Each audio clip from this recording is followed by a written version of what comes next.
et les beaux yeux ombrés à chaque coup par la tache d'une aile possible, et la pluie où je murmure l'effroi des rencontres, ce fourreau éblouissant d'où jaillit la sombre révolte courbe, parce que soudain c'est elle, l'étoile de ses chemins autour de sa taille et sa taille, et les quelques 1000 départs cloués dans son sourire de guêpe.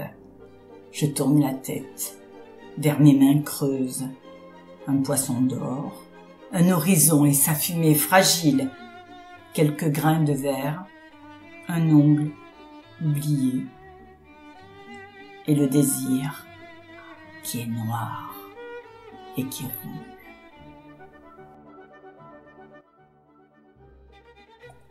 La perte d'un époux ne va point sans soupir.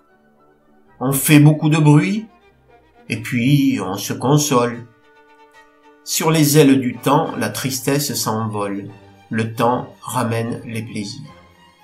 Entre la veuve d'une année et la veuve d'une journée, la différence est grande. On ne croirait jamais que ce fût la même personne. L'une fait fuir les gens et l'autre a mis l'attrait. Au soupir vrais ou faux, celle-là s'abandonne. C'est toujours même note et pareil entretien. On dit qu'on est inconsolable, on le dit, mais il n'en est rien, comme on verra par cette fable, ou plutôt par la vérité. L'époux d'une jeune beauté partait pour l'autre monde. À ses côtés, sa femme lui criait « Attends-moi, je te suis, et mon âme aussi bien que la tienne est prête à s'envoler. » Le mari fait seul le voyage. La belle avait un père, homme prudent et sage, il laissa le torrent couler. À la fin, pour la consoler, « Ma fille, lui dit-il, c'est trop verser de larmes, qu'a besoin le défunt que vous noyez vos charmes. Puisqu'il est des vivants, ne songez plus aux morts. Je ne dis pas que tout à l'heure, une condition meilleure change en des noces ses transports, mais après certain temps, souffrez qu'on vous propose un époux beau, bien fait, jeune, et toute autre chose que le défunt. Ah, dit-elle aussitôt, un cloître, et l'époux qu'il me faut. Le père lui laissa digérer sa disgrâce. Un mois de la sorte se passe.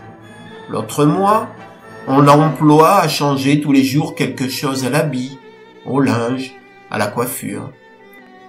Le deuil enfin sert de parure en attendant d'autres atours. Toute la bande des amours revient au colombier. Les jeux, les ris, la danse ont aussi leur tour à la fin. On se plonge soir et matin dans la fontaine de jouvence. Le père ne craint plus ce défunt enchéri, mais comme il ne parlait de rien à notre belle, « Où donc est le jeune mari que vous m'aviez promis ?» dit-elle. Il est tombé, dit-on, plume noire et plume blanche, sa soif traînant, en immense branchage, et donnez-moi, dit-on, ce sourire et ce géranium. Les portes battues parlent d'or, le vent durci en coquillage. Descends, tu le peux, de ton chariot de victoire pour un triomphe plus amer, pour une marche plus charnelle. Lèvres sur cœur comme vipère, ma petite tuile d'orgueil. On écoute tourner le vin, noircir le sang, changer le sable.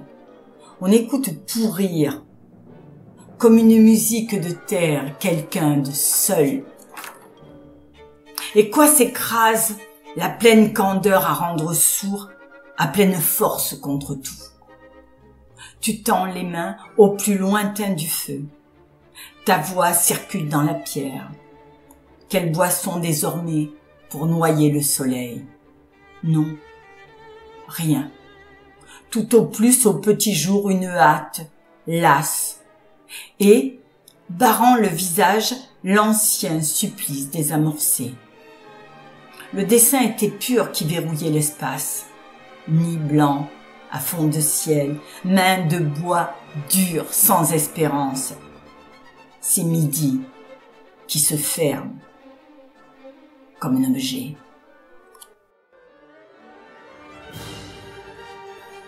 Un mort s'en allait tristement s'emparer de son dernier gîte.